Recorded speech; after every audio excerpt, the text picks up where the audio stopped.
They left her to die in the fire. Her name was Evelyn Harper, and she'd come west with a heart full of promises from a man who swore he'd protect her.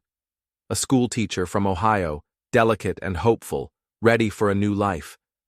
But when the raiders came, their faces painted with malice and their guns spitting fire, the man who promised her forever was the first to run.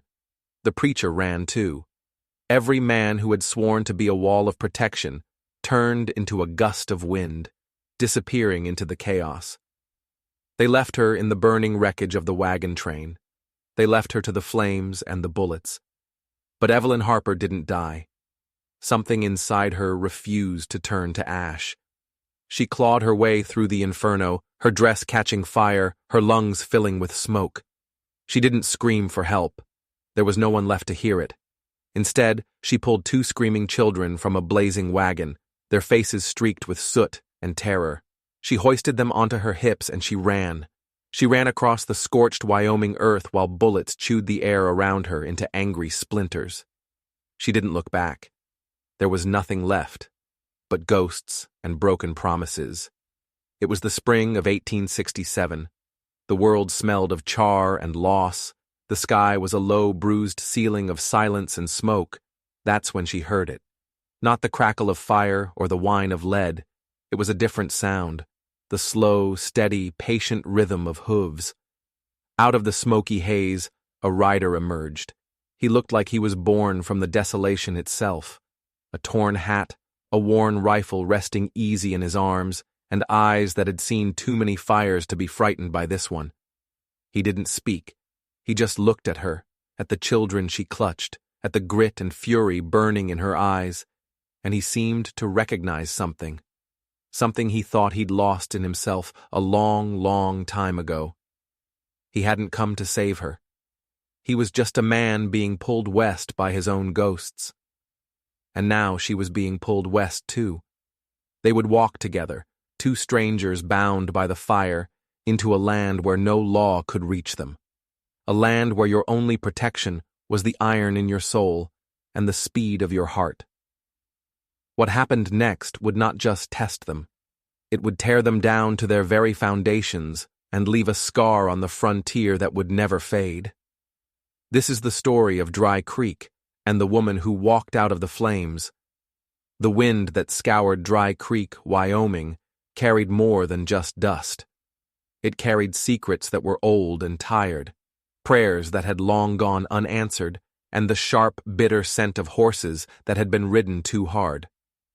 The town itself was an ugly smudge on the horizon. 30 buildings, if you were generous enough to count the ones that were leaning so hard they were halfway to the ground. There wasn't a single tree to break the monotony of the endless, unforgiving plains. Evelyn Harper was always awake before the roosters even thought about crowing. The sky would still be a deep, inky black, heavy with a cold that seeped into your bones. She existed, really, in a loft above the livery stable. It was a space no bigger than a hog pen, and the hay that served as her mattress poked at her through the thin blanket like 1,000 tiny needles. The fire she built each night never seemed to have the strength to last until morning. She'd pull on her boots, cracked, scuffed, and threatening to fall apart with every step, and make her way down the rickety ladder. The smell of manure and damp hay was the first thing to greet her, a familiar and unwelcome companion.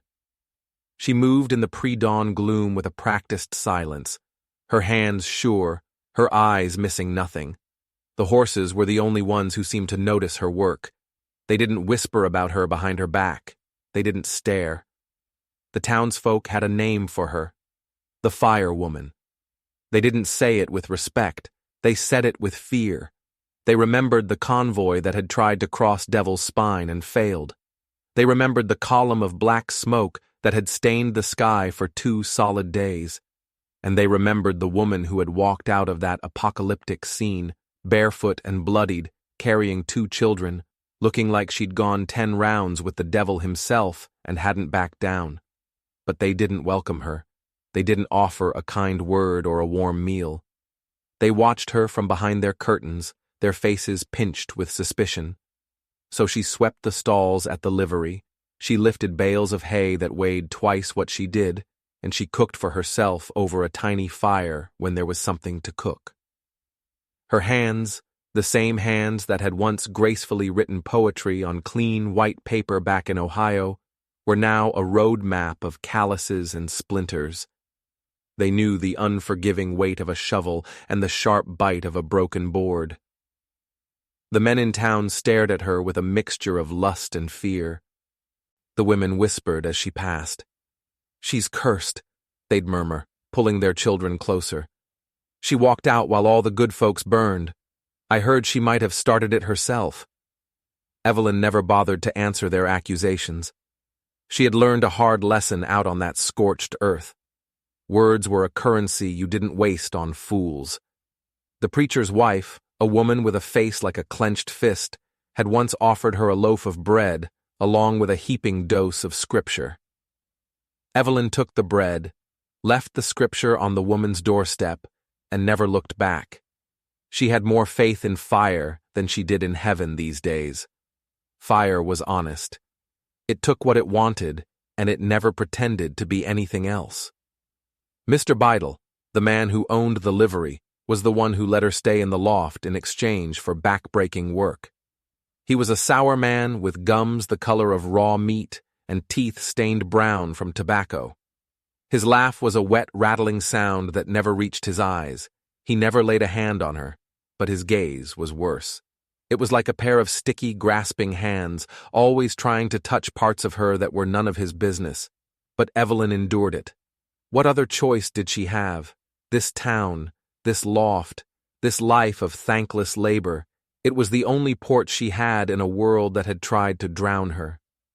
Every evening, she would climb back up to her loft, chew on a piece of stale bread, and watch the sky bleed out from gold to a bruised, angry purple.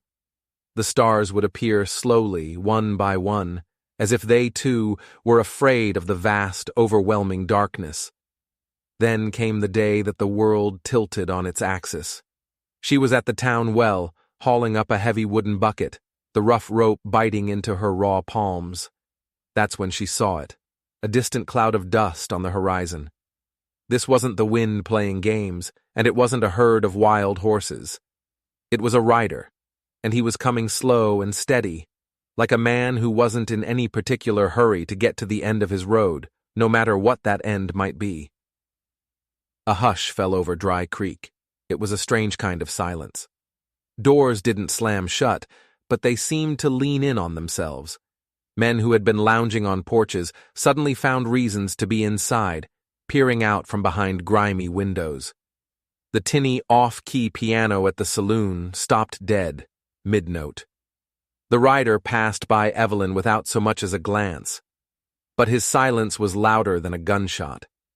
There was something about the way he sat in the saddle, the way his shoulders were set. This wasn't a man looking for trouble. This was a man that trouble followed around like a loyal dog. Mr. Beidle spat a stream of brown tobacco juice into the dust. "Ain't nothing but another saddle tramp," he muttered. His eyes narrowed. "He'll be gone by sunup." Evelyn said nothing. She just watched the stranger dismount in front of the saloon and disappear inside. That night the wind was restless. It tugged at the loose shutters of the livery and made the whole building groan like a dying man. Her small fire sputtered and fought for life. When she finally climbed the ladder to her loft, exhausted and cold, she saw something that made her heart stop. There, on the rough floorboards, was a letter. No seal, no name, just a single folded piece of paper. She stared at it, her mind racing. It was like seeing a snake coiled in the hay. No one in Dry Creek wrote letters to her. No one in Dry Creek had any reason to. Her hands trembled slightly as she reached for it, unfolding the worn paper with a strange sense of dread and anticipation. The ink was faded, but the handwriting was firm, decisive. The words were few, but they hit her like a physical blow.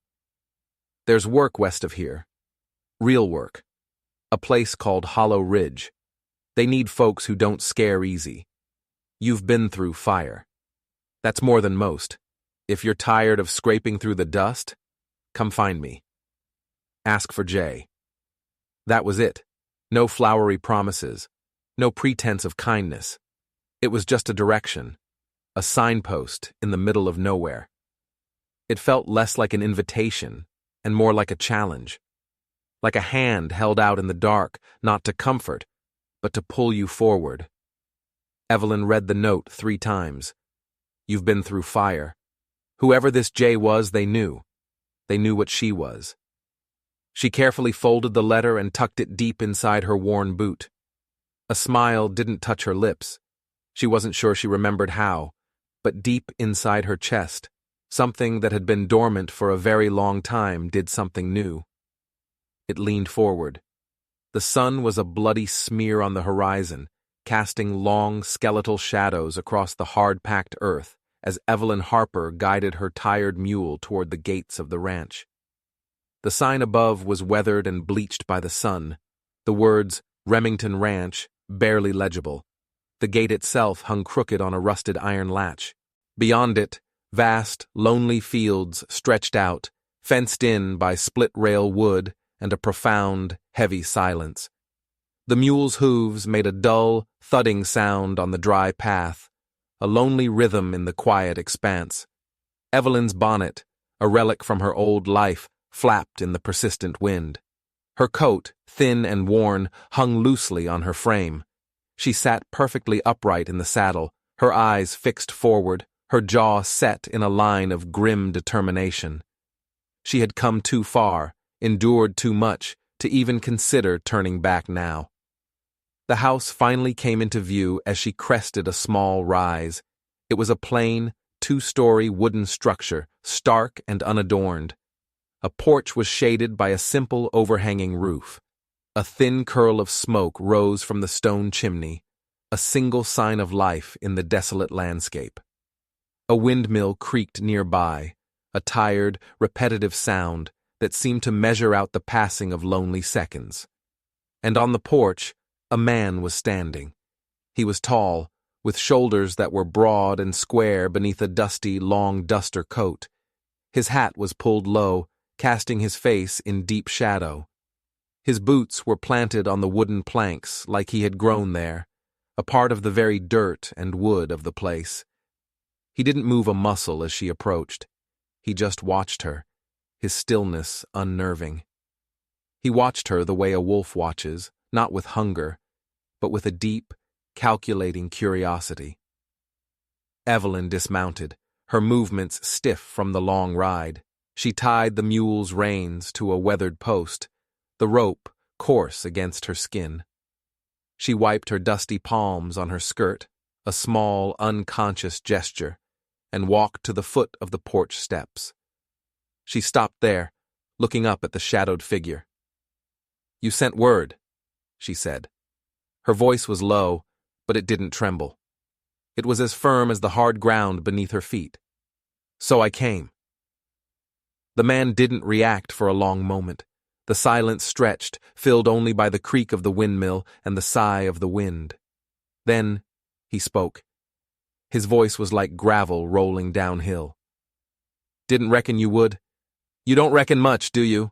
she shot back, her chin tilting up just a fraction. He shifted his weight, leaning against one of the porch posts. "Most folks don't ride onto my land without a damn good reason.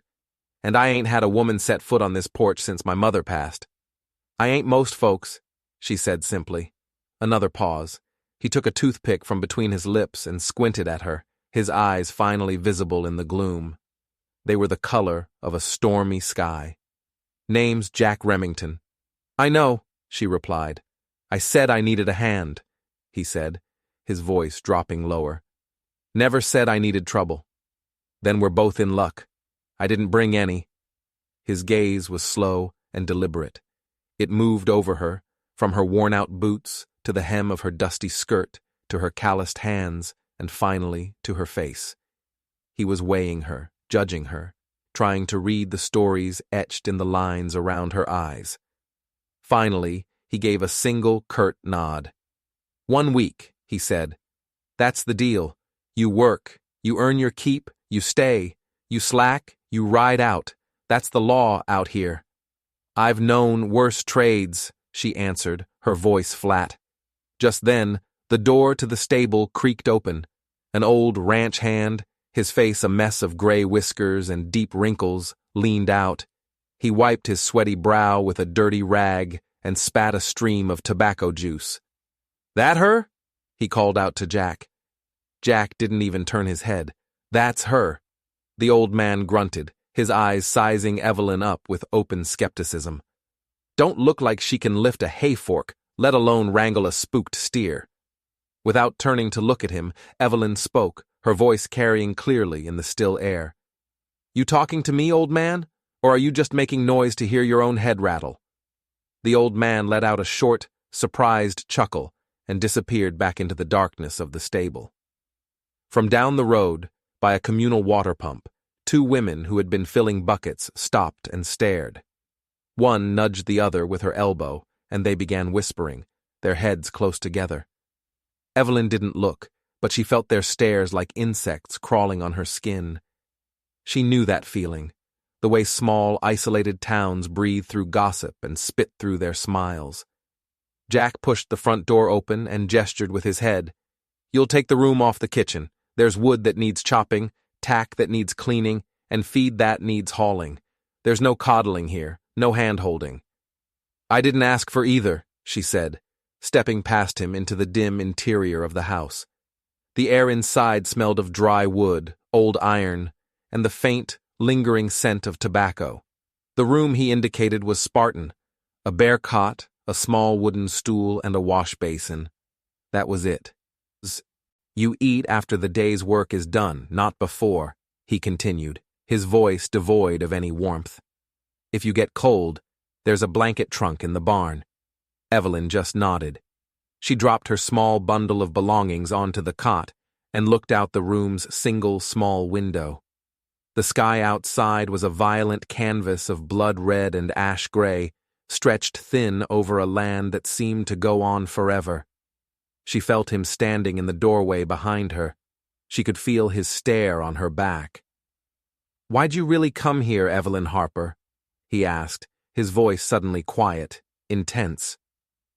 Evelyn didn't turn around. She kept her eyes on the endless, bruised horizon. "Same reason as any other creature out here, Mr. Remington.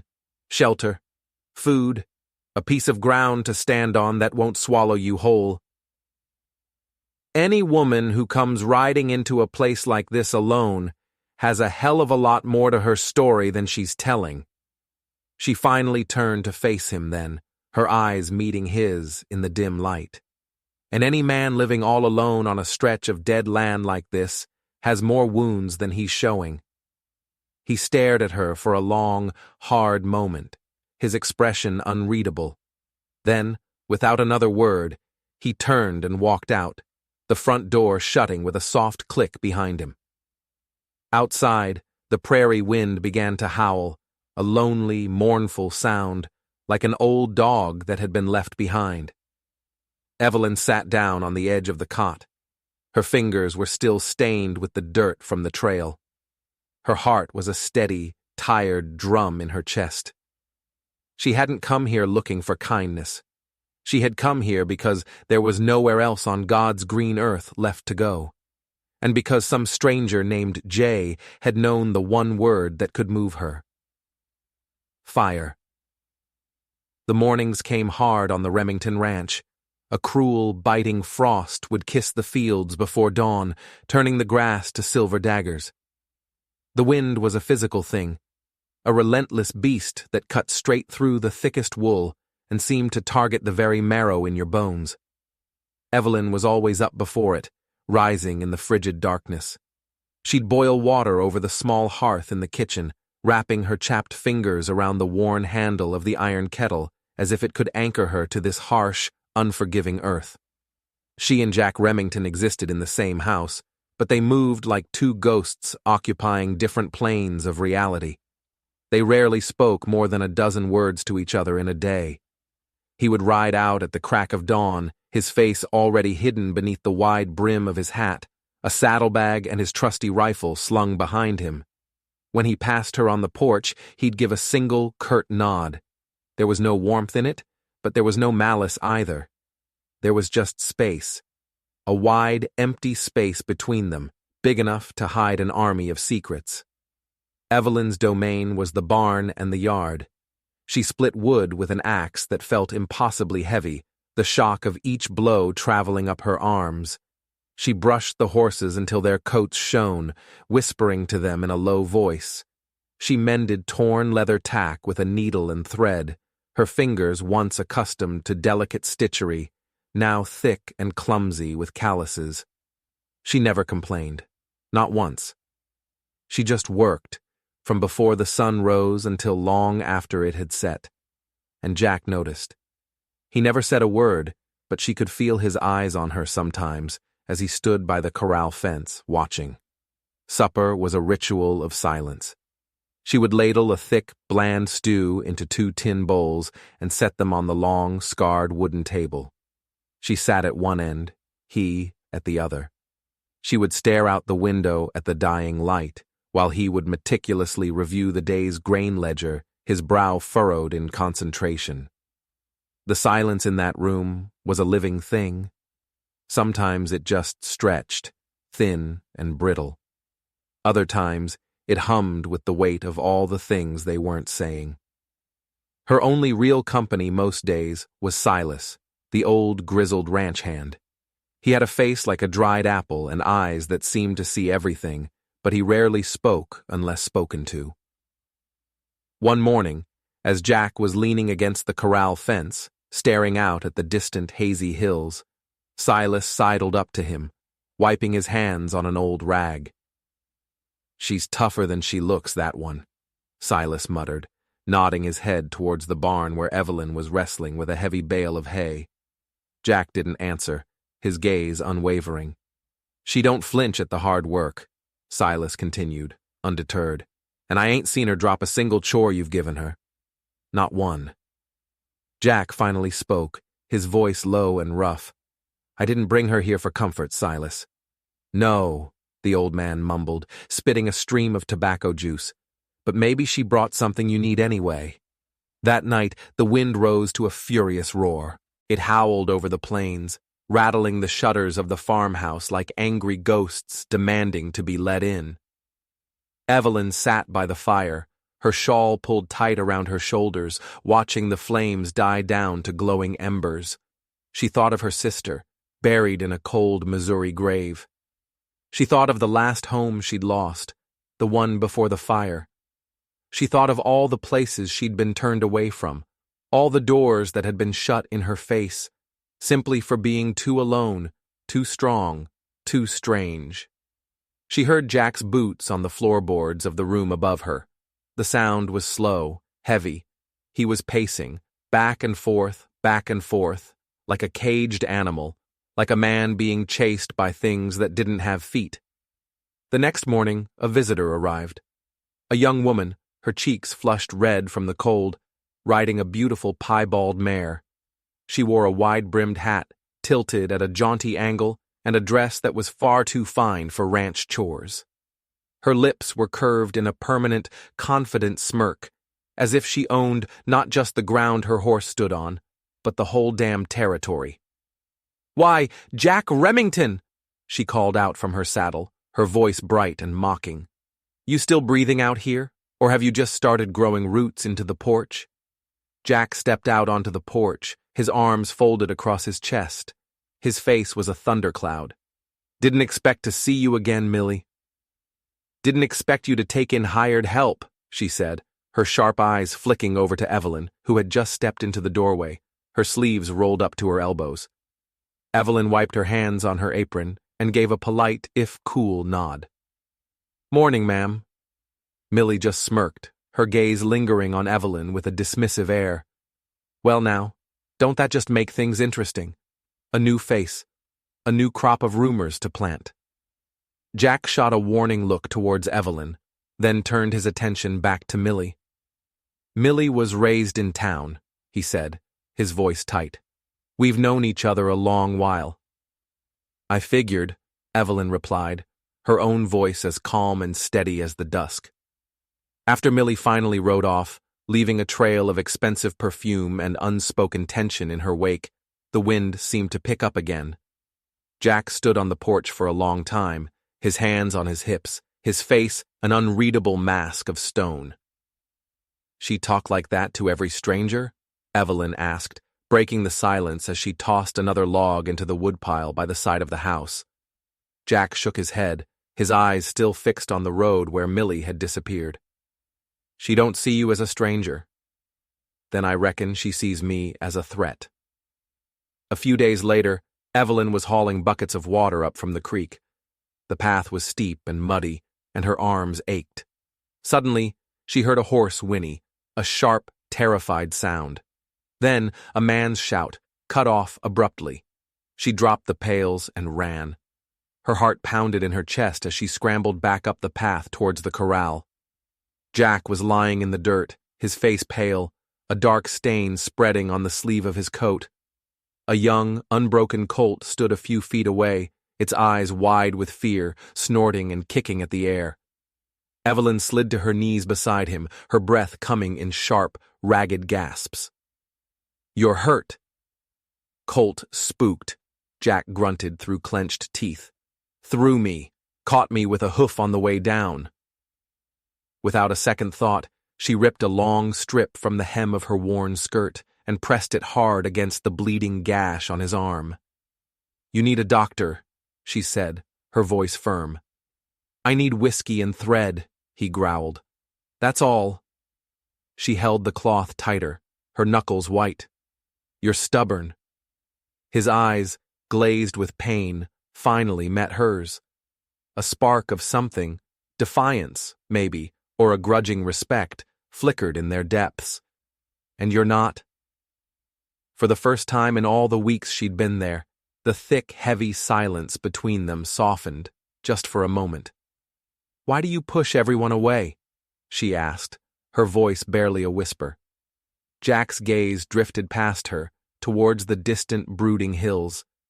His voice, when he finally spoke, was rough, with a pain that had nothing to do with his arm. "Because the last time I didn't, I buried a ring and a child in the same winter." Evelyn swallowed hard, the words hitting her like a physical blow. Her hand on his arm trembled, just slightly. "You're not the only one with graves behind you," she whispered, her own ghosts rising up to meet his. They didn't speak again after that. But when she helped him to his feet, his good arm slung over her shoulder, he didn't pull away. And later that night, as she sat by the fire, stitching his arm closed by the flickering light of a single lantern, her fingers never once faltered. He watched her from the corner of his eye. He watched the soft curve of her brow in the firelight, the smudge of dirt on her cheek that she hadn't bothered to wipe away, the way her mouth held steady and determined even as her eyes glistened with unshed tears. Something in the cold, still air between them cracked. It wasn't a loud sound, but it was enough. It was more than enough. The days had turned colder on the ridge. Snow hadn't fallen yet, but the sky hung low and heavy, a constant, oppressive gray, like it was thinking long and hard about it. Evelyn would wrap her thin shawl tighter around her shoulders and watch Jack from the doorway of the barn. His arm was still healing, and he moved with a certain stiffness, but he never once asked for her help. He was a man determined to carry his own burdens, no matter how heavy they were. They hadn't spoken about that night, not about the wound or the words that had been exchanged in the firelight, but something had fundamentally shifted between them. The space was still there, but it was different.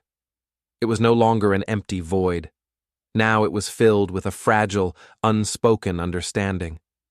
She felt it in the quiet way he would wait for her to walk alongside him from the barn to the house at the end of the day. She saw it in the way he started leaving the porch lantern burning for her if she was working late. And she felt it in the way his eyes would sometimes linger on her hands when they trembled from the cold. Then came the rider, and the fragile peace shattered like glass. It was late one afternoon. The sound of a horse's hooves echoed through the hollow, a sharp, percussive sound that felt like trouble galloping straight out of a half-forgotten memory.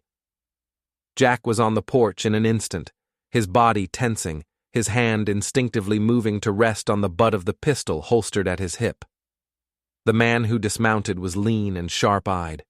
He wore an old Union Army coat, the blue faded and dulled from years of hard wear. His boots were caked with the mud and dust of 1,000 miles, and his voice had a sharp, cutting edge to it when he spoke. "You still owe me, Remington." Evelyn was standing by the side of the barn, pretending to stack firewood. Her heart began to thud against her ribs like a war drum. She recognized the coat. She recognized the cold, dead look in the man's eyes. It was the look of a man who had been to hell and back. Jack didn't flinch. His voice was dangerously low. "Thought you were dead, Harper." "You left me for it," the man named Harper replied, his words slow and cold and deliberate. "Back in Tennessee, 63. Remember that, Jack? When that barn burned and the Rebs circled back? I waited for you. You never came." "I was hit," Jack said, his voice tight. "I nearly bled out 2 miles south of there." "You made it out," Harper spat. "I didn't. I spent 2 years rotting in their prison camp while you healed up and disappeared off the face of the earth." He took a step closer, his eyes like chips of ice. 2 years thinking about how my own brother in arms left me to die. Evelyn couldn't stay hidden any longer. She took a step forward, out from the shadow of the barn. "Jack?" Harper's gaze snapped to her, and a slow, cruel smile spread across his face. "Well now, look at this. You finally let someone get close. That don't look like the Jack I knew. The Jack I knew didn't let anyone get within a country mile of his heart." Jack's jaw tensed, a muscle jumping in his cheek. "What do you want, Harper?" "Reckoning," the man said simply. "We had a pact. We were supposed to be brothers. You broke it." "I didn't choose to leave you there." Jack's voice was raw. "But you did." Harper's eyes were merciless.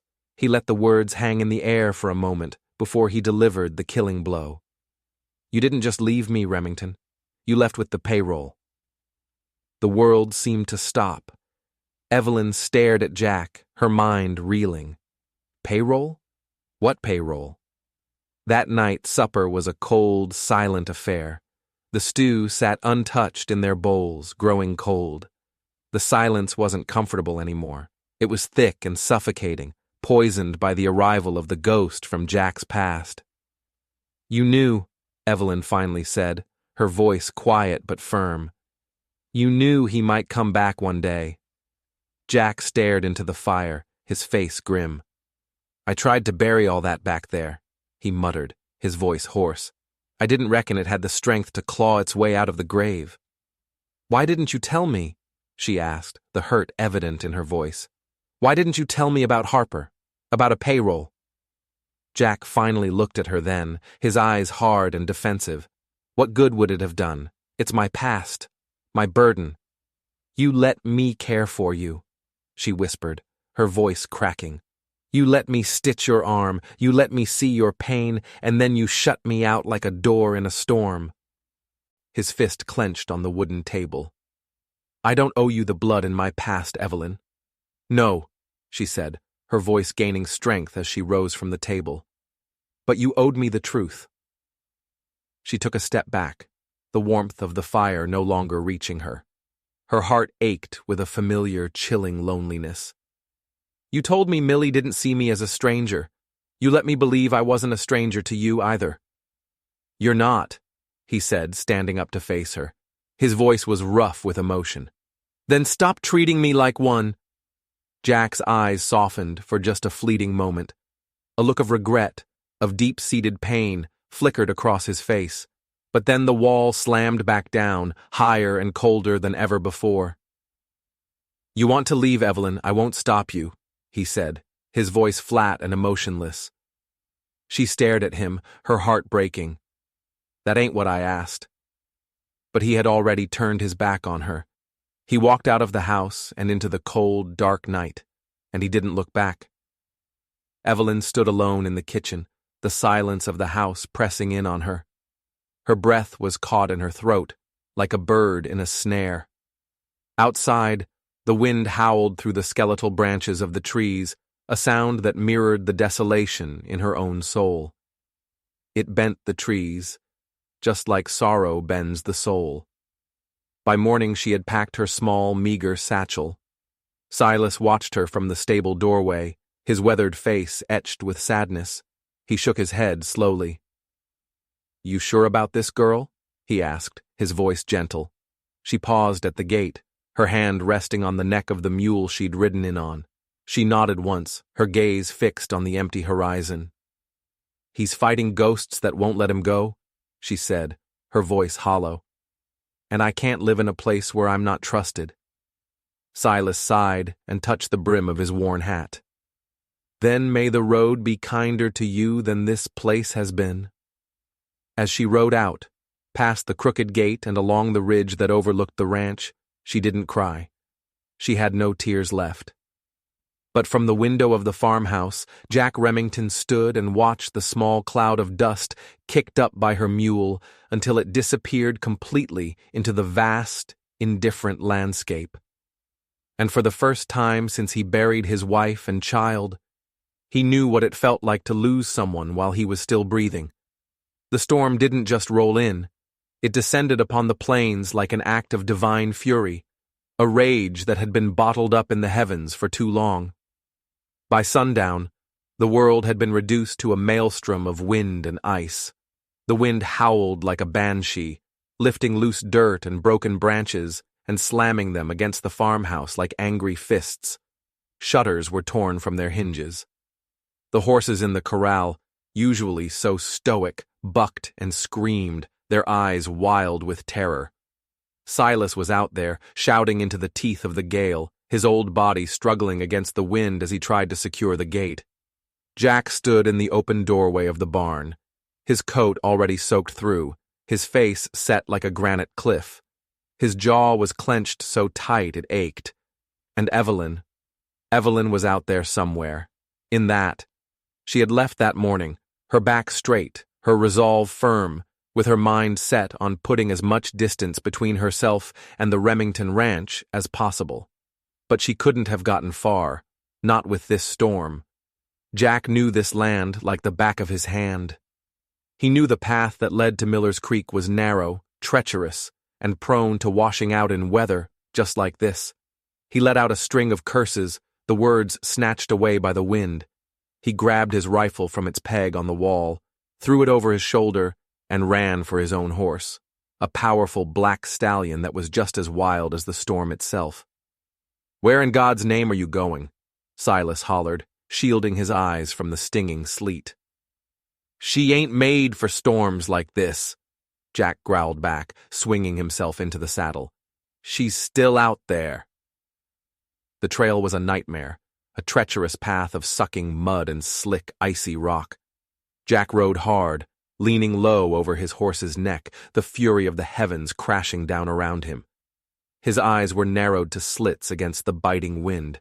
Every bend in the narrow canyon felt like a punch to his gut. Every deafening clap of thunder sounded like the war drums of his past, the ones he'd been running from his whole life, finally catching up to him.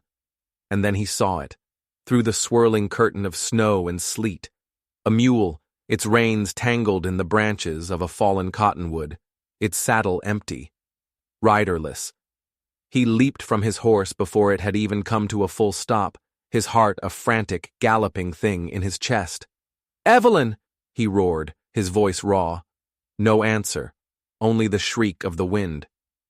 He plunged into the thick underbrush, his hands clawing at thorny brambles and ice-coated branches. He didn't feel the cuts, the scrapes. He just kept pushing forward, his mind a maelstrom of fear and regret. He found her by the edge of the creek bed. She was half-conscious, her cloak soaked through and frozen stiff, a bloody gash on her cheek where she must have hit a rock when she fell. Her lips were blue with cold, and they moved faintly, trying to form words that wouldn't come. "Jack, I got you," he said, his voice low and fierce, dropping to his knees beside her. "You're all right. I got you." He lifted her as carefully as if she were made of spun glass. She was so light. He wrapped his own heavy, soaked coat around her shivering body and carried her back to his horse. She shivered violently against him, her frozen fingers clutching at the front of his shirt like she didn't trust the world beneath her feet to hold her. Back at the ranch, Silas had a fire roaring in the hearth and a pile of thick, dry blankets at the ready. Evelyn lay on a pallet of furs near the fire, her wet hair clinging to her pale face, steam rising from her damp clothes. Jack knelt beside her, his body aching, his heart raw. He watched every small breath she took, every faint flutter of her eyelashes, as if it were the most important thing in the world, as if it were life itself. When her eyes finally opened, they were glassy and lost, trying to focus on his face. "You came for me," she whispered, her voice a hoarse, broken thing. "I never should have let you leave," he replied, his own voice thick with an emotion he couldn't name. A long silence settled between them, a silence that was different from all the others. It was thick and warm, like the air around the fire. It was filled with the things they had almost lost. "I didn't know. If I mattered," she said, her voice cracking with vulnerability. "You shut me out." He looked down at his hands, unable to meet her gaze. "I ain't good at letting people in, Evelyn." "I never asked you to be good," she whispered. "I just asked you to be honest." Jack reached out and took her hand. It was still so cold. He held it gently between his own rough, calloused palms, his thumb brushing over her knuckles. "You do matter," he said, his voice gravel-soft. "You matter more than I know what to do with." Her breath caught in her throat. "You don't have to say that just because you pulled me from a creek." "I ain't," he said, finally looking up and meeting her eyes. "I'm just finally saying what's true. The truth I was too damn proud and too damn scared to say before." She turned her head on the pillow of furs, her tired, shining eyes searching his face. "I was scared," she admitted. He gave a small, sad nod. "Me too." Another long pause. The only sound was the crackle of the fire and the dying howl of the wind outside. "I thought I'd lost you," he said, his voice so quiet it was almost lost in the crackling flames. "You almost did," she whispered back. He leaned in closer, his forehead nearly touching hers, but he stopped. The space between them was electric, pulsing with everything that was still unresolved. There was no kiss. There were no vows. There was just a single, shared breath between two wounded, stubborn hearts who had been given a second chance. Outside, the storm had finally begun to die down. The wind's furious shriek softened to a mournful sigh. Inside, the fire crackled gently, casting a warm, golden glow across the room. They didn't say another word that night, but in the quiet stillness, something had shifted again. It wasn't a crack this time. It was the slow, steady melting of ice. Not in a grand confession, but in something deeper, something more fragile and far more precious. Trust. The cold that finally settled over the ridge was a bitter, cruel thing. It was a cold that bit through thick wool coats and seeped into the very soul of the land. But inside the weathered, wind-beaten walls of the Remington homestead, a different kind of chill had begun to set in. It was a cold that had nothing to do with the weather and everything to do with the uneasy peace that had fallen between Jack and Evelyn. Since the storm, things had been different, quieter, softer. The silence was no longer a weapon, but a shared space. But it was a fragile peace, a thin sheet of ice over deep, turbulent waters, and it carried a weight that neither of them dared to try and break. That fragile calm was shattered into a million pieces the day Samuel Price rode into Dry Creek. Price was everything Jack Remington wasn't. He was tall and handsome, with a smooth, easy smile, and clothes so fine they made the dusty, work-worn folks of the town stop and stare. He was a man who reeked of money and success, a man with a reputation that preceded him, and a sharp, predatory glint in his eyes that unsettled Evelyn more than she wanted to admit. He made his grand entrance at the saloon, buying a round of drinks for every man in the place, his voice booming as he told grand stories of gold strikes in California and new, prosperous beginnings just waiting to be claimed out west. Word of the rich, charming stranger spread through the town like wildfire on a dry day. And when he approached Evelyn outside the general store, his hat in his hand, and asked her for a dance at the town social that weekend, every eye in town turned to watch, their gazes sharper than newly honed knives. Jack saw it all. He stood on the porch of the feed store across the street, his arms crossed over his chest, his face a mask of stone. He watched as Price bowed low before Evelyn, his smile dazzling, offering her a future as if she were a prize to be won, a jewel to be claimed. Evelyn's face, as always, betrayed nothing. She was polite, reserved, but she didn't say no. And Jack's gut twisted with a fierce, unfamiliar emotion that felt a lot like a hot poker being pressed against his insides. That evening, the air in the farmhouse was thick with unspoken tension. Evelyn found Jack sitting alone by the fire, staring into the glowing embers as if they held the answers to all the world's problems. "We can't keep pretending this is easy," she said, her voice steady but low.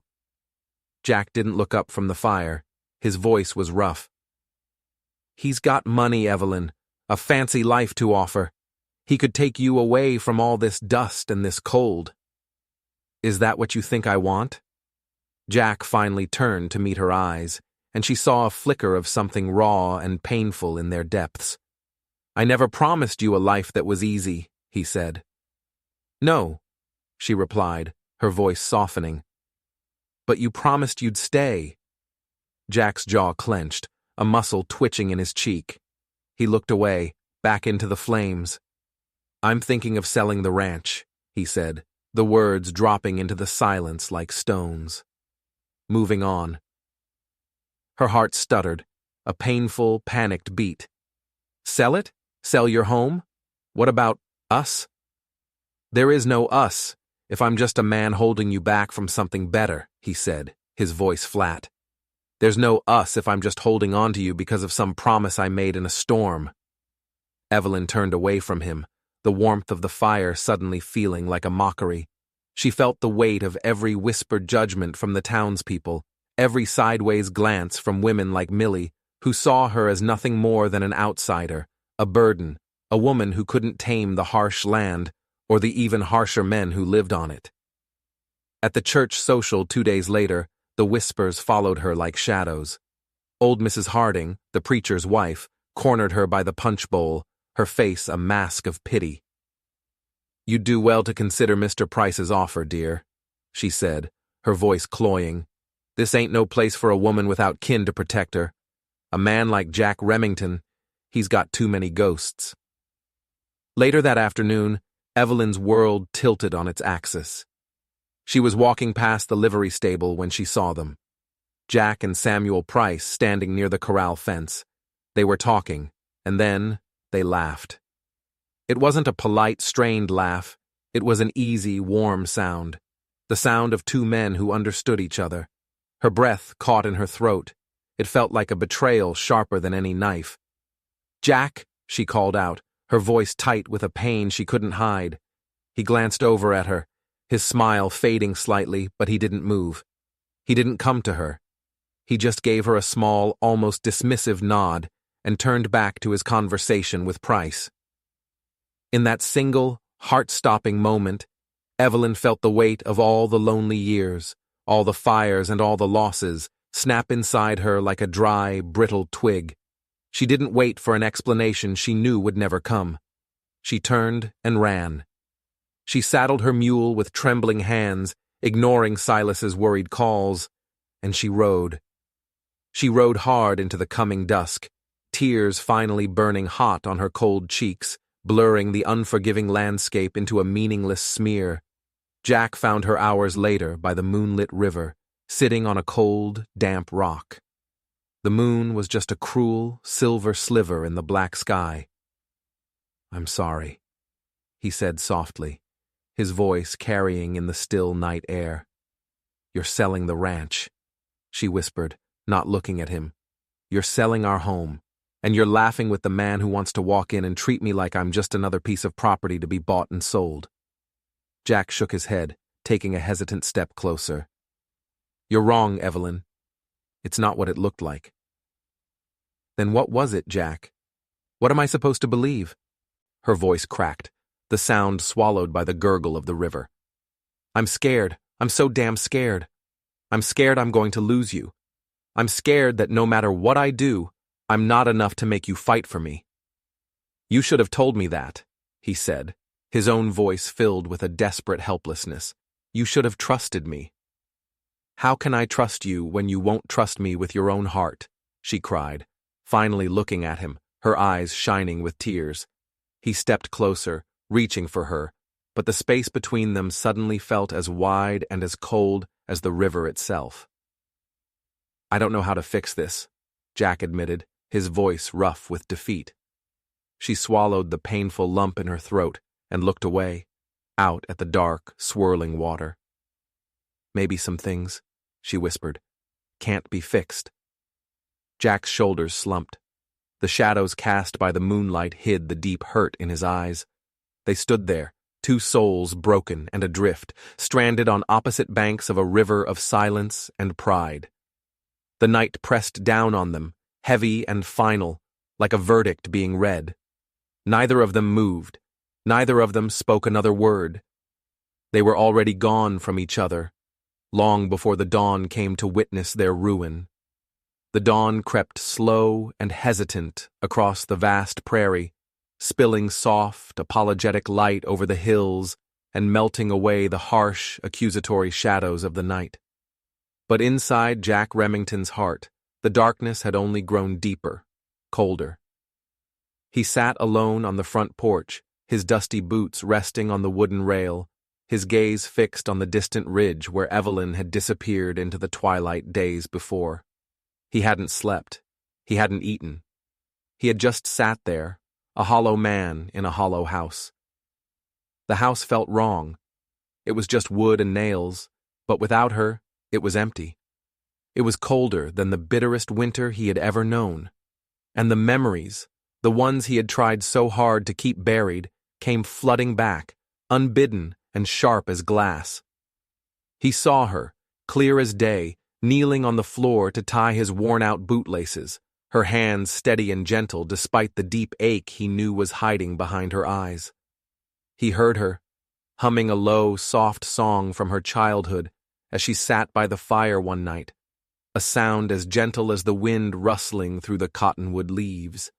Her quiet kindness had been like a slow, steady rain on the parched, cracked earth of his soul, and he hadn't even realized he was dying of thirst until she was gone.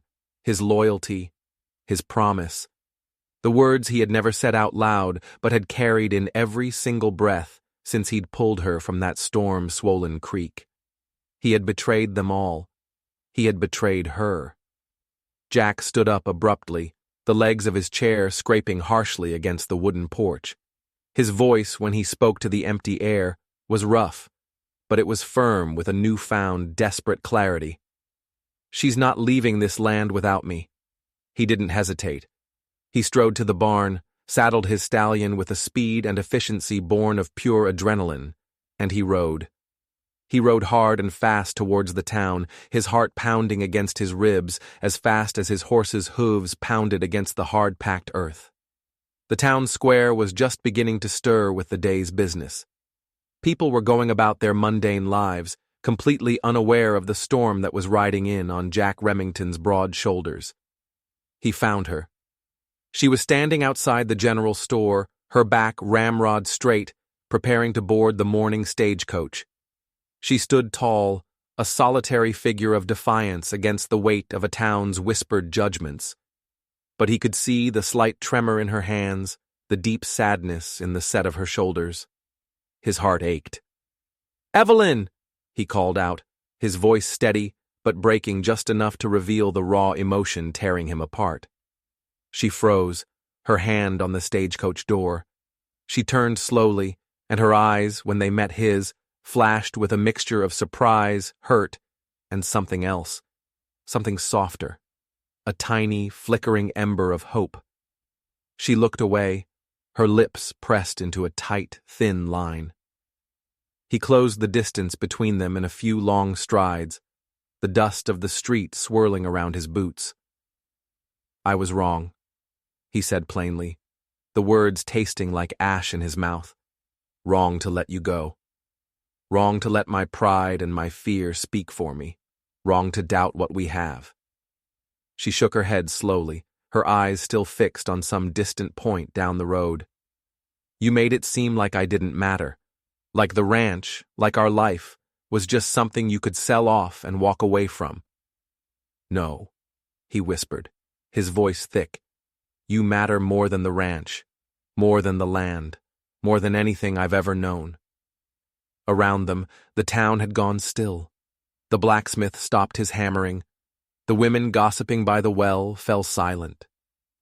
They were all watching, holding their collective breath, as the quiet drama unfolded like a long-awaited rain on a parched and thirsty land. And then Jack did something he had never done in his life. He dropped to one knee in the middle of the dusty street, his hat clutched in his hand. He looked up at her, his heart, his soul, his entire future laid bare in his eyes. "I can't live without you, Evelyn," he said, his voice raw and shaking. "Not this life, not any life. I'm a fool.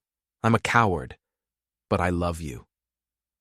Tears finally welled in Evelyn's eyes, shining like diamonds in the morning sun. Her carefully constructed guard, the one that had protected her through fire and loss and loneliness, finally broke. "I'm scared," she said, her voice trembling. "Me too," Jack admitted, his own eyes glistening. "But I'm willing to face down every ghost I have, every fear, every damn thing that haunts me, if you'll just stay, if you'll face it with me." She reached out her hand, her fingers trembling with relief and a courage she didn't know she had. She took his rough, calloused hand in her own. "Stay," she whispered back, a single perfect tear tracing a path through the dust on her cheek. In that moment, under the vast open sky of the Wyoming Territory, the world around them seemed to hold its breath. It was a moment of pure, unadorned truth. Two broken, stubborn souls, finally mended by the simple, terrifying, beautiful act of telling the truth. They were standing together, ready to face whatever came next, against the fading light of a hard, unforgiving land. But their story wasn't over. The real storm hadn't even hit yet. Just as Jack stood up, his hand still holding hers, a new voice cut through the air, cold and sharp as a shard of ice. "Well, ain't this a touching scene?" They both turned. Standing at the edge of the town square, blocking the road out, were two figures. Harper, his face twisted into a cruel sneer, a rifle held loosely in his arms. And beside him, smiling that smooth, predatory smile, was Samuel Price. "I'm glad you two had a chance to work things out," Price said, his voice dripping with condescending charm. "It saves me the trouble of having to track you both down separately." Jack instinctively moved, placing himself in front of Evelyn. His hand dropped to the butt of his pistol. "What the hell is this, Price?" "This," Harper said, taking a step forward, "is what we call a reckoning, old friend." He gestured with his rifle from Jack to Price. "Turns out, Mr. Price and I have a mutual interest in you, a shared history, you might say." The pieces started to click into place in Jack's mind, forming a picture that was uglier than anything he could have imagined. "You're working together." "Very good," Price said with a mock clap of his hands. "You see, that payroll you and Harper lost during the war? It wasn't Army money, it was ours. Stolen loot from a Union supply train, and we have it on very good authority that you didn't just leave Harper for dead, Remington. You ran off with the entire score." Jack's blood ran cold. "That's a lie." "Is it?" Harper snarled. "Then where is it? Where's the $50,000 in gold coin you buried? He took another step, his eyes landing on Evelyn, a cruel light dawning in them. We'll get it one way or another, and we're not above using a little leverage. Price's smile widened. It was the smile of a snake. You're going to take us back to your ranch, Remington. You're going to dig up our money, and the lovely Miss Harper will be our guest to ensure your full cooperation. The world had just given them a second chance, and now it was threatening to burn it all down. The ride back to the ranch was the longest journey of Jack's life. It was a slow, silent funeral procession under the vast, indifferent sky. Harper rode behind them, his rifle resting across his saddle, his eyes never leaving them. Price rode alongside, humming a cheerful, off-key tune, a man completely at ease with the terror he was inflicting. Evelyn sat stiffly on her mule, her face pale, but her eyes burning with a silent, defiant fire. Jack's mind was a whirlwind of desperate calculations and suffocating fear. There was no gold. There was no $50,000. It was a ghost story, a lie that had festered for years and had now come back to swallow them whole. The ranch, which had felt like a sanctuary just that morning, now felt like a cage. As soon as they dismounted, Price's intentions became brutally clear. You'll start digging by the old cottonwood tree at the edge of the property, Price commanded, his voice ringing with authority. Harper will supervise. I'll be keeping Miss Harper company up at the house. Don't try anything clever, Remington. Her life depends on your honesty. Jack's hands clenched into fists. He wanted to launch himself at Price, to feel the man's bones break under his knuckles. But one look at the cold, steady barrel of Harper's rifle pointed at Evelyn's back, and the rage turned to ice in his veins. He had no choice. "I'll need a shovel," he said through gritted teeth. As Harper marched him towards the far side of the property, Jack's eyes met Silas's. The old ranch hand was standing by the stable, his face a mask of worry, trying to look busy coiling a rope. In that fleeting glance, a silent message passed between them, an understanding born of years of friendship. Help her. Hours passed. The sun beat down on Jack's back as he dug. The hole grew deeper, but it was just as empty as his promises. With every shovelful of dirt, his desperation grew. He wasn't just digging for phantom gold, he was digging his own grave. Harper sat on a nearby rock, cleaning his rifle, watching him like a hawk. Back at the house, Price was making himself at home. He poured himself a glass of Jack's whiskey and sat in Jack's chair by the cold hearth. Evelyn stood by the window, her arms crossed, watching Jack's distant, laboring form. "He's a stubborn man," Price said conversationally. "But pride can be a fatal flaw out here. He should have just taken my offer to buy this worthless piece of land when he had the chance." "You wanted to buy the ranch?" Evelyn asked, her voice carefully neutral. "Of course," Price said with a shrug. "This whole valley. I'm a man of vision, Miss Harper. I see potential. But your Mr. Remington, he has a sentimental attachment to this pile of dirt. It's inconvenient." Suddenly, the front door creaked open. Both Price and Evelyn turned. It was Millie, the woman from town. Her face was flushed, and she carried a basket covered with a cloth. She stopped dead in the doorway, her eyes widening as she took in the scene. Price lounging in Jack's chair, a pistol on the table beside him, and the palpable tension in the air. "Oh," Millie said, her voice faltering. I just brought by some fresh bread. I heard you were back, Evelyn. Am I interrupting something?" Price's smooth smile returned. "Not at all, my dear. Please, come in. We were just having a discussion about the future of this fine establishment." Millie hesitated, her eyes darting from Price's predatory smile to Evelyn's stony face. She was no fool. She knew trouble when she saw it, and this was trouble of the deadliest kind. Perhaps I should come back later," she stammered. "Nonsense," Price said, standing up. Stay. In fact, you might be able to help us." He walked over to Evelyn. "You see, Miss Harper here seems to believe in fairy tales.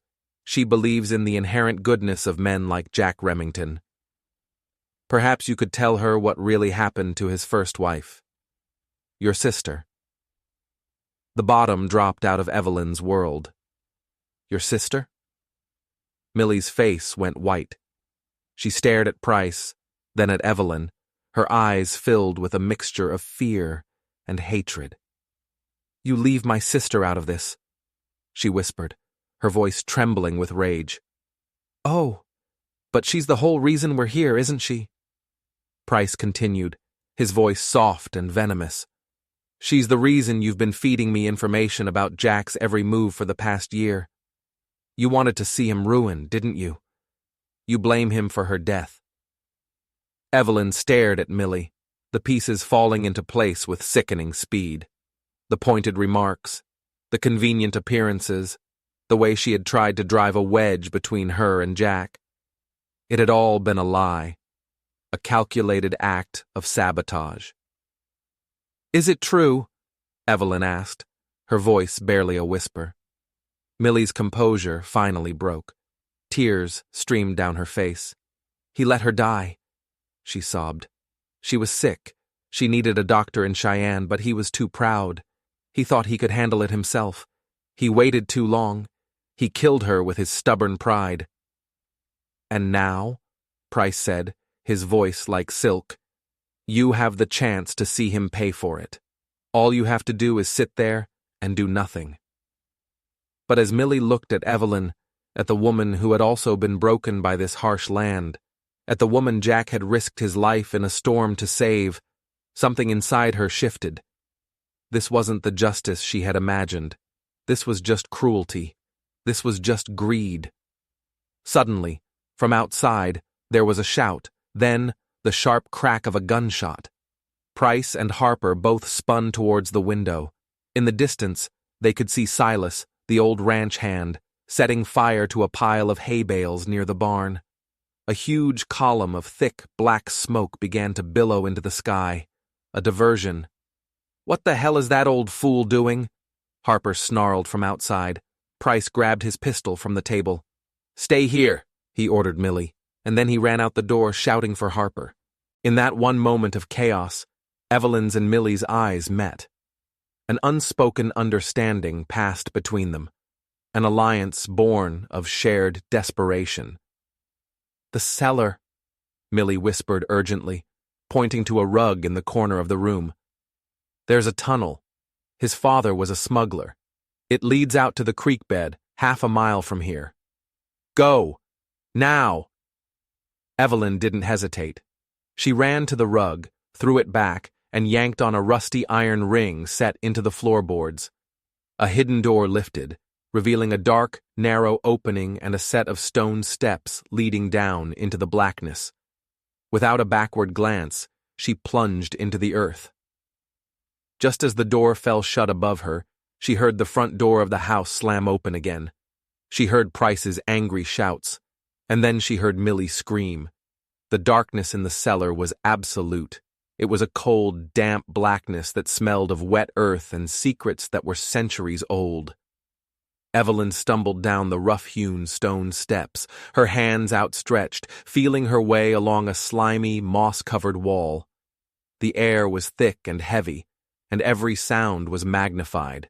The frantic beating of her own heart, the scuttling of unseen creatures in the dark, the distant, muffled shouts from the world above. She had to keep moving. The image of Millie's terrified face, the sound of her scream, it was a spur driving her forward. She reached the bottom of the steps and felt her way into a narrow, claustrophobic tunnel. The ceiling was low, forcing her to crouch, and the ground was uneven and slick with mud. This was Jack's father's secret. A smuggler's escape route.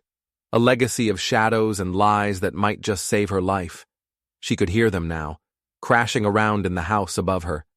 She heard Price's enraged roar, and then a new sound, the sound of something heavy being dragged across the floor. They had found the tunnel entrance.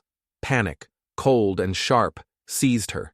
She started to run, her feet slipping and sliding in the mud, her shoulder scraping against the rough rock walls. The tunnel twisted and turned, a disorienting labyrinth in the pitch black.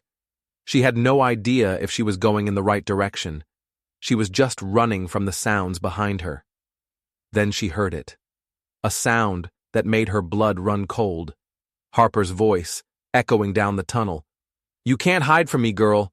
I can smell your fear." He was in the tunnel. He was behind her. She pushed herself harder, her lungs burning, her legs screaming in protest. The tunnel began to slope upwards. She could feel a change in the air, a faint breath of wind against her cheek. She was getting close to the exit. Hope, fragile and desperate, flickered in her chest. Behind her, she could hear Harper's heavy, crashing footsteps getting closer. He was faster than her, stronger. He was going to catch her. Just as she saw it, a faint pinprick of gray light ahead. Her foot caught on a loose rock.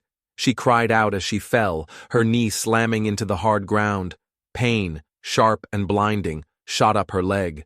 She tried to scramble back to her feet, but her leg wouldn't hold her weight. Harper's laughter, a low, guttural sound, echoed in the confined space. Nowhere left to run. She could see his silhouette now, a large, menacing shape blocking the faint light from the tunnel entrance behind him. He was taking his time, enjoying her terror. She pushed herself backwards, dragging her injured leg, the rough ground tearing at her dress and her skin. This was it. This was the end.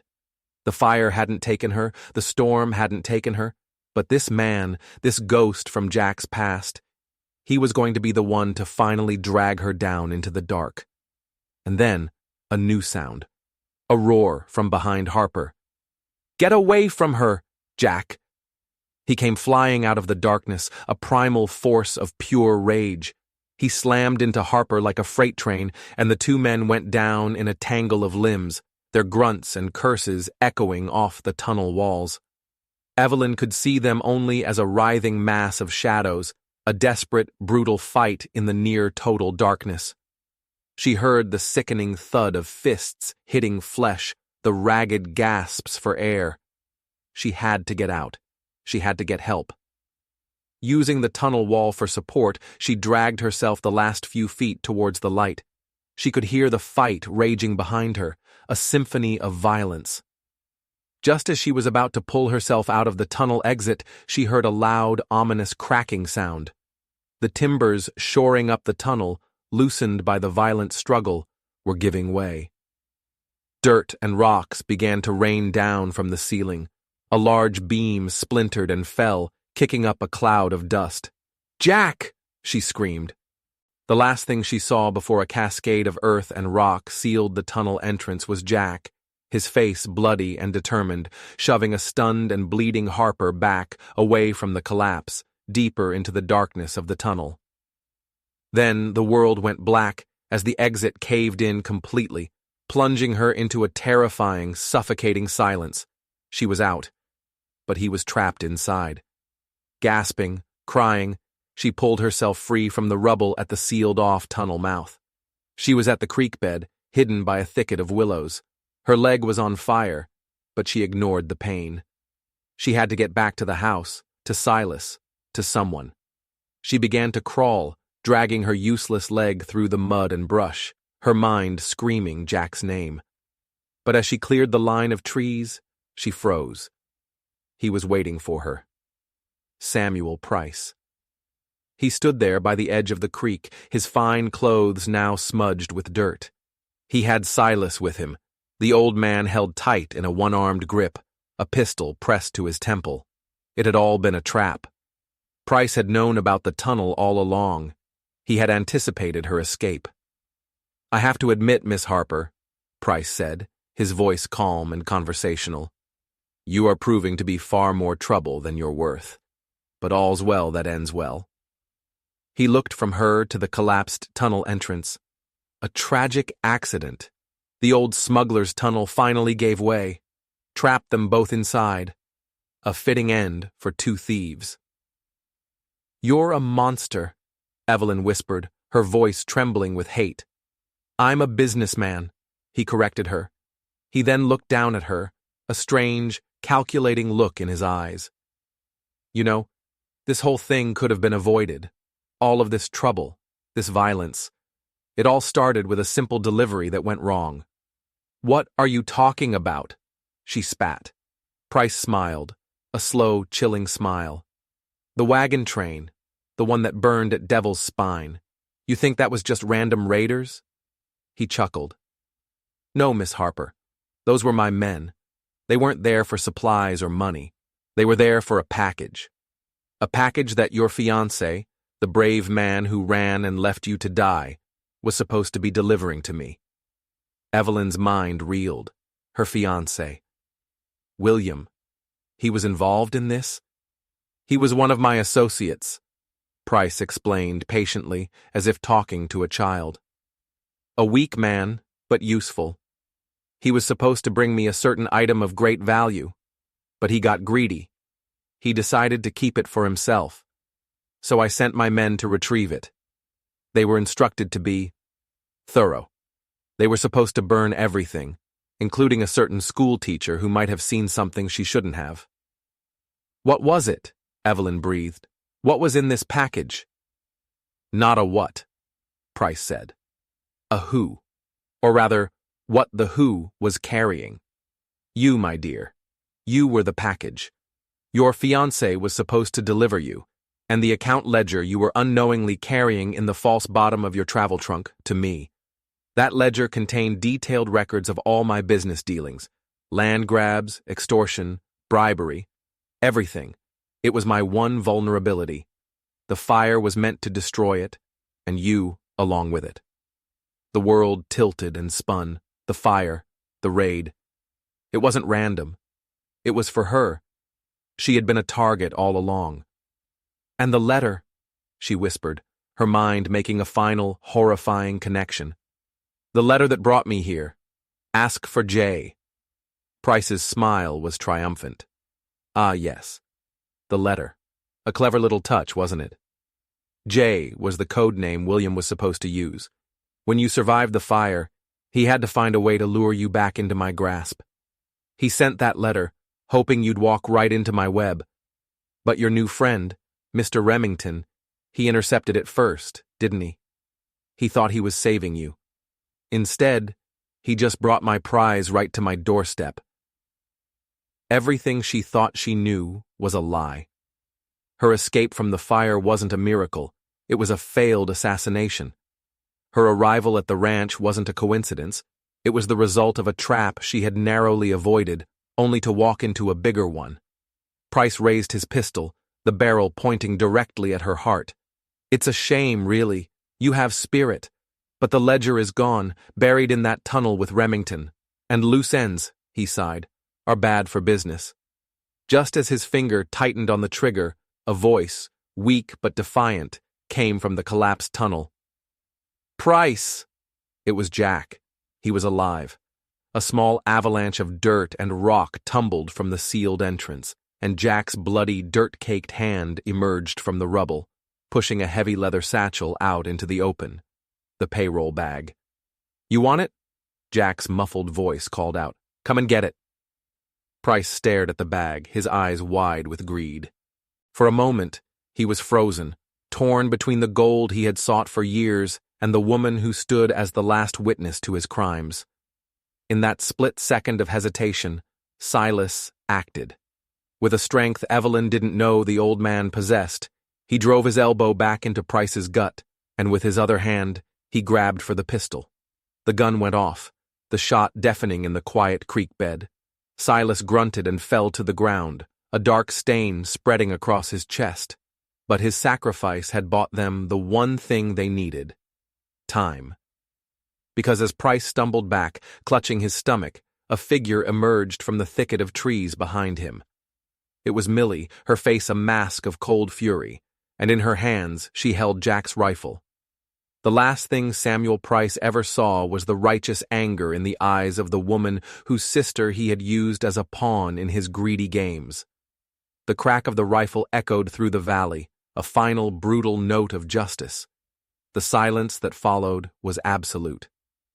Evelyn crawled to Silas's side, tears streaming down her face.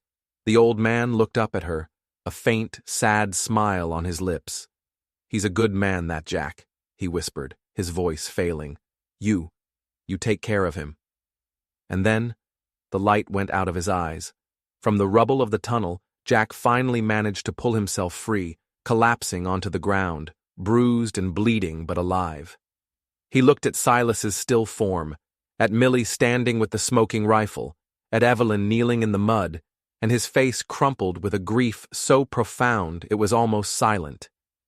He crawled to her side, and they clung to each other, two survivors in the wreckage of their lives. From deep within the collapsed tunnel, there was one last, final groan. And then, silence. Harper would not be coming out. The war for Jack Remington was finally over. The sun was low in the sky, painting the vast Wyoming canvas with streaks of soft amber and deep bruised rose. The air, for the first time in what felt like a lifetime, was clean. It held the gentle scent of freshly turned earth, of wild sage, and of a quiet, hard-won peace. Jack and Evelyn rode side by side, their horses moving at a slow, weary pace along the familiar trail leading home. The Remington Ranch lay just over the next ridge, its weathered wooden frame standing stubborn and strong, a silent beacon against the vast, untamed prairie. The town was still reeling from the news, the story of the shootout at the creek, of Samuel Price's web of deceit, of Silas's final heroic act, had spread like a fast-moving grass fire. Some folks just shook their heads in disbelief. Others whispered behind cupped hands, their eyes following Jack and Evelyn with a new kind of respect, tinged with awe. Old Mrs. Harding, standing on the porch of the parsonage, watched them ride past, and for the first time offered a small, genuine smile. Maybe, just maybe, there was a chance for them after all. The house, when they reached it, seemed to welcome them with a quiet sigh of relief. It was no longer a cage or a hollow shell. It was home. Evelyn dismounted first, her movements still stiff from her injuries, but her eyes were bright with a light that had been absent for too long. It was a mixture of relief, sorrow, and a deep, quiet joy. Jack came to stand beside her. He didn't speak. He just reached out and took her hand, his rough fingers lacing through hers. Together, they walked past the house, past the barn where Silas's memory hung heavy in the air, and to the small garden patch behind it. They knelt in the soft, dark soil. Their hands, one calloused and strong, the other scarred but steady, moved together, planting neat rows of corn and beans. They were seeds of hope, planted in ground that had been watered with tears and blood, seeds that would grow alongside their own healing hearts. Their hands brushed against each other in the dirt, and this time the touch lingered. Evelyn looked up at Jack, her cheeks warmed by the golden, fading light. "It feels like we're building more than just a farm," she said softly. Jack nodded, and a rare, gentle smile touched his lips. It transformed his rugged, haunted face. "We're building something worth fighting for," he replied, his voice low and certain. That evening, as the first stars began to prick the deep velvet of the sky, they sat by a small, crackling fire pit, a single thick blanket wrapped around both their shoulders. The dancing flames cast flickering shadows across their faces as they finally spoke of the future, a future that had once been only a distant, impossible dream. There were no grand declarations, no passionate vows. They didn't need them. The silence between them was no longer a chasm of things unsaid, but a comfortable, shared space. It was enough to simply be near, to know that after a lifetime of running and fighting, they had finally found a place where they both belonged. The days that followed turned into weeks. The rhythms of the ranch returned, but they were different now. They were rhythms of partnership, not solitude. Neighbors, who had once been suspicious and distant, began to stop by. They brought baskets of fresh eggs, loaves of warm bread, and offerings of help. They brought laughter and stories, and slowly, gently, they began to weave Jack and Evelyn back into the fragile fabric of the small community. Preparations began quietly. Whispers of a wedding, a simple ceremony to be held on the ranch, floated through the town like dandelion seeds on the wind. Evelyn's eyes, once shadowed with grief and fear, now sparkled with a light that Jack hadn't seen since the day she had first walked out of the fire, a lifetime ago. One evening, as the twilight settled over the plains like a soft blue blanket, Jack took Evelyn's hand and led her up to the highest hill on the property, the one that overlooked the entire valley. They stood there, side by side, watching as the sky deepened into a breathtaking tapestry of 1,000,000 glittering stars. Jack's voice, when he spoke, was low and steady, a quiet promise made to the vast open land and to the woman standing beside him. "This time," he said, "you're not going anywhere." Evelyn leaned her head against his shoulder, her heart full and sure, and finally at peace. She smiled, a real smile that reached her eyes and lit them from within. "Home at last," she whispered. The winds of the Wyoming Territory had carried many stories across the plains, stories of hardship, of loss, of brutal survival, but few were as true as the one of Jack Remington and Evelyn Harper. They were two souls who had been battered and broken by time and by trial, two people who had walked through their own personal hells of fire and silence. And in each other, they had found the one thing they had stopped believing in, a reason to stand tall when the world seemed determined to knock them down. She had come to him carrying the heavy weight of loneliness and loss. He had met her with walls built high from pride and pain, but somehow, through the dust and the silence, through the long, hard days and the even longer, darker nights, they learned what it truly meant to heal. It wasn't just the land they tended, it was the shattered pieces of the hearts they carried. Their love wasn't the kind born of fairy tales or easy, gentle beginnings. It was a love that had been forged in the fire, tested in the storm, and proven in the face of death. It was built in the quiet moments, in the shared burdens, and in the raw, terrifying courage it took to face the unknown, hand in hand. Theirs was a frontier love story, written not in ink, but in scars and soil and second chances. If you were moved by Jack and Evelyn's incredible fight for a life together, and you believe in the power of love to heal even the deepest wounds, do us a favor. Hit that subscribe button, ring the notification bell for more stories that dig deep into the human heart, and leave a comment below telling us which moment in their story hit you the hardest. We read every single one. Thanks for watching.